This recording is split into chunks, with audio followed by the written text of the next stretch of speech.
نبيذ بن عبد الله. بغيت نقول نبيذ بن عبد الله. الشيوعي نبيل بن عبد الله الماركسي الوحيد في العالم اللي مشى للحج ومزوج 2 عيالات. زعيم الرولات السياسي اللي ديما مسبلها مع الغالبه.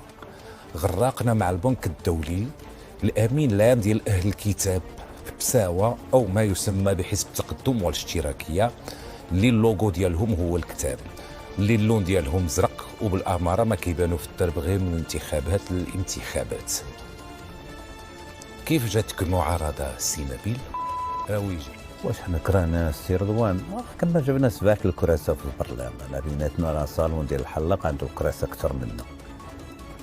ما يشدوا حتى طابله مقاده في العرس. بقيت تابع بن كيران انت جبتها في راسي في الاخر كلا حيت البتوش مع المعارضه مع المعاطيب.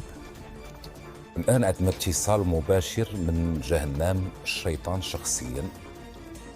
الو. انا ما فهمت والو. فاش قشعت نبيل بن عبد الله هز الجمرات تا هو وكيرجع قدمت اعتراض هذيك الساعه، وحالفت هذوك الجمرات اللي ضربني بهم نرجعهم ليه بكاميو ديال الياجور الحمر. هو الزعيم البوشيبي لينين من نهار عرف ان الحاج نبيل جاي من مرجعيه جويوعيه هو عطي وجهه الحيط كيبكي. ايوا سي نبيل، شنو كتقول في هذه القضيه ديال مسخوط الملك؟ انا كنعرف اللي مسخوط والديه، هادشي اللي كنعرف.